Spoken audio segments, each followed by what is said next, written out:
Hi, this is George Loker, and today we will be working on our second day on the autobiography. If you have not finished typing in your autobiography from your rough draft, at this particular point, you'll need to be typing very quickly. You may also need to access your classroom.google.com account at home from a phone, laptop, desktop, or similar device. Remember, when you log in from home, you'll need to use the same credentials as your school login. At this point, you'll want to return to your classroom.google.com, click on the autobiography assignment, click on View Assignment. You may also want to click the link to reopen the instructions if they do not reopen from the last day. When you click on View Assignment, you will see in the upper right-hand corner where you had originally started the document. If it is not there, you may need to click Add or Create, which will navigate to the Create or the Add pop-up, allowing you to add the Google Drive document. So hopefully it's listed here, and you'll go ahead and click the link to reopen your autobiography. So hopefully you left off at a point where the autobiography is complete and typed in. If not, go ahead and pause this video and finish typing in your autobiography so that you have something that looks roughly like this. It doesn't have to have all of the formatting at this particular point, and that is what we're going to work on in this particular video. So for this segment, we're going to assume that you have finished typing in and that you're now resuming this video. And most of y'all will probably have something that looks a lot like this, where the title is left justified and the entire body is left justified. So one of the first things that we want to do is go ahead and do a Control A. That's holding down the Control key and typing the A for Select All. So when everything is selected, be very careful that you don't press a key. If you do, while everything is selected, let's say you accidentally hit the space bar, you will replace all of the selected text with the space. Simply do a Control Z again. Now when people first start using the keyboard commands, sometimes they accidentally hold down the Control key and then let go of the Control key and then type the Z so that they end up with a Z instead of a Control Z. So make sure you're holding down the Control key and then press the letter and then let go of the Control key. Alright, so when you first typed it in, your text was most likely left justified. So that we're going to hold down the Control and the Shift at the same time with our left pinky and left ring finger, and then we're going to press the letter J so that everything becomes justified. The justification is the treatment of the left margin and the right margin. So if you'd already centered the title, you'll have to redo it because Select All grabbed that title as well. So we're going to go ahead and click either select all the text at the title or click anywhere in the title and just simply do a Control Shift E, and that will center the title for you. Okay, so at this point we're now ready to go ahead and look at some typing issues. Before we proceed any further and before we bring in our pictures, let's take a look at first where we're headed with this. I'll be taking your picture at some point, but you also want to go ahead and bring in some pictures. Hopefully you started gathering pictures since you started working on this assignment. So we're going to bring in your profile picture, and I'll walk around the room after I've taken all the class pictures, and I'll bring you your picture, and I'll talk about how to get that image in just a minute here. But what we want to look at right here are some basic typing errors that I run into. Okay, first of all, always capitalize your personal names and places. For example, your name should be capital first letter, and your last name should be capitalized. Beaumont should always be capitalized. Westbrook. I is always capitalized when referring to yourself. I'm has an apostrophe between the I and the M, and the I should be capitalized, so this would be wrong, and this is wrong. And these are small deductions and points that if you do not fix these, and they're easy to fix, just simply proofread your document. Make sure, and I think I mentioned this in the video part 1, make sure that the comma is in the correct place for a city. It's Beaumont, comma, space, and then the Texas. And last name, comma, space would be first, would be correct. And so this would be incorrect right here with the space between the T and the comma. And also another common error. Frequently I just find that people don't put the commas in the right place. So it should be the last letter of the previous word, then the comma, then the space. So putting a comma, putting a space and then a comma and then no space before the next word is definitely incorrect. Make sure that you do have a space between your sentences. So I ran down the road, period, space. So there should be a space right there. And so this would be correct. I ran down the road, period, space, then I ran back, period, space, and I was like Forrest Gump, period, space, I love running, period. And that is correct. Okay, so we're ready to go ahead and move to inserting your pictures. And there's a variety of ways to do this. Now, for the class picture that I will take during class, when I come around to your computer, I will put it in your picture folder. And to get it out of your picture folder, what you're going to do is do a Windows key E. That's the key that looks like a flag on your keyboard. You're going to press the Windows key and then type in E, and it's going to open up My Computer. And you can twirl open the Quick Access, or you can also twirl open this PC. And then you're going to go to Pictures, and you should see the picture that I put on your computer. It's probably going to be IMG underscore or something along that line. And for the purpose of this video, I'm going to move in this to the autobiography because I'd like this picture to be on my autobiography. And so what you want to do is go back up to the top, and we're going to bring the autobiography forward. And so I'm going to work on the one without any pictures in it at this point, just to keep things simple for right now. But quickly, I'm going to switch over to the other one and show you a little bit more about what we're going to do with those pictures.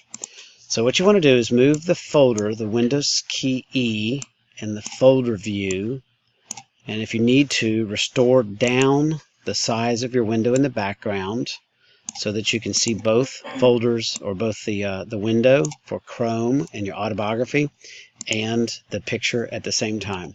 So what we're going to do is we're going to click, hold, and drag and drop this picture, and you want to put the pictures close to where the paragraph talks about it. So your profile picture will go right up at the top. Now, when the picture first comes in, it's not going to be formatted very well at all. It may be very large, may even be larger than the entire document is. So the first thing we want to do is go ahead and wrap text. So you're going to click on the picture, and you're going to wrap text. And then we're going to start conforming the size of the picture by clicking on the sides. Those are the corners. Those are called handles. Now, what you want to be careful about doing is dragging the side as opposed to the corner. If you drag aside, you're going to skew, that's S-K-E-W, you're going to skew your picture disproportionately. And so what that means is that it will no longer be the right height versus width. When you grab the corner handles, Google will not let you skew disproportionately the image. It forces it, or what's called constrain.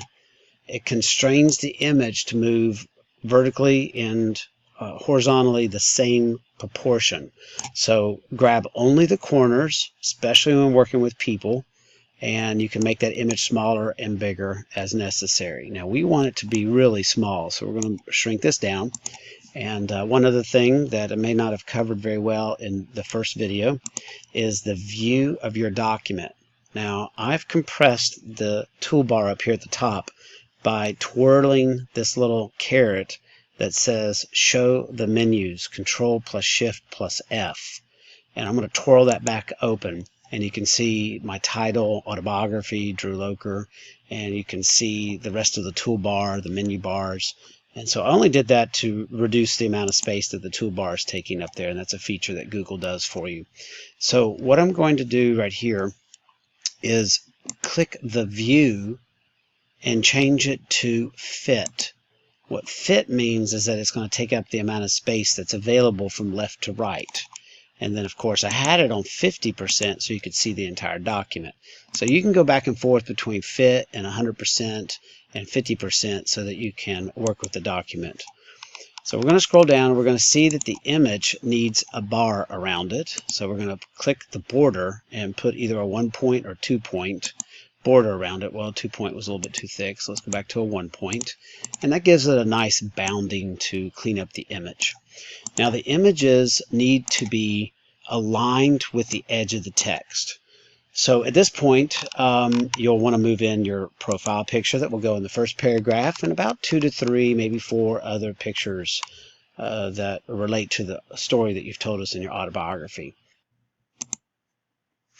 All right, so we want to go ahead and look at some formatting with multiple images in place. Now, one of the things I want you to see when I have the view set to 50% so you can see the entire page is the flow of the pictures. Now, this is fairly advanced, so pause the video and look very closely at the difference between these pictures.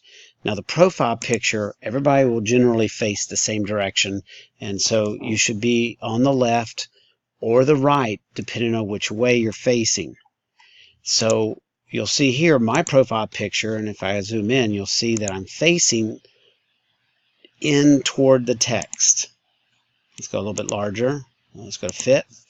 So you want to look to the text. Let me show you the opposite. Let's move it over here to the right side. We're going to click it, and we're going to drag it over. Now, one of the things you're going to notice is that Google Docs gives you a red line to show you where the text is aligning with that picture. So I'm now looking off the page. It's very subtle in some pictures, more so in others, and it generally tends to be where your shoulders are facing. So we're going to move this back over, and you see that red bar right there. So what I want you to pay very close attention to is the alignment of the pictures with the left edge of the text and the right side of the picture with the right edge of the text. So you could draw a line straight down on the right side and straight down on the left side, and the line would touch the edge of the text as well as the edge of the pictures. So as you move back and forth with your pictures, you may need to make some a little smaller, some a little bit bigger, to make the overall flow of the text work out. Now, you can go to 2 pages on your autobiography. You can make your text bigger or smaller. There is a checklist that I do want you to follow. So let's go back and look at some of the things that we need to do as far as the checklist. So there are things that I want you to practice doing, and I also want you to make it easy for me to be able to read your autobiography, which means I don't want you to use Impact or any other strange fonts. We want to keep this a clean, easy to read document with Times New Roman. Times New Roman is a readable font, and it has an accent that allows for easy readability.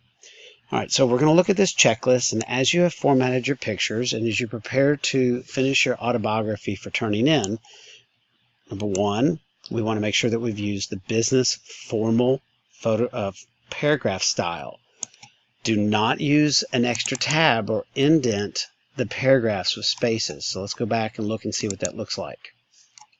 A lot of you all may have a tendency to, let's go back to 50%, to put a tab at the beginning of your paragraphs. But we don't want to do that. Okay, because we've used our left and right justified lines with justify, we put an extra return between the paragraphs, so it is not necessary to put the tab at the beginning of a paragraph. All right, so you'll go down your checklist right here. You'll see that they're very specific. We've already done the justify, center justified the title. I want you to bold your name. That's a Control+B. So some of these steps are designed to make sure that you're practicing and experimenting with the different things in the autobiography guideline or requirements. I want you to underline the sentence referring to your birth date. That means highlight it and then do a Control-U. The header we talked about in video 1. The font should be Times New Roman. And if it's still Arial from when you first started, I know a lot of y'all like to change the font as soon as you start typing. Hopefully I address that on y'all's first day. But do a Control-A and click on Arial at the top, and you can see the Times New Roman. That's the font that it should be.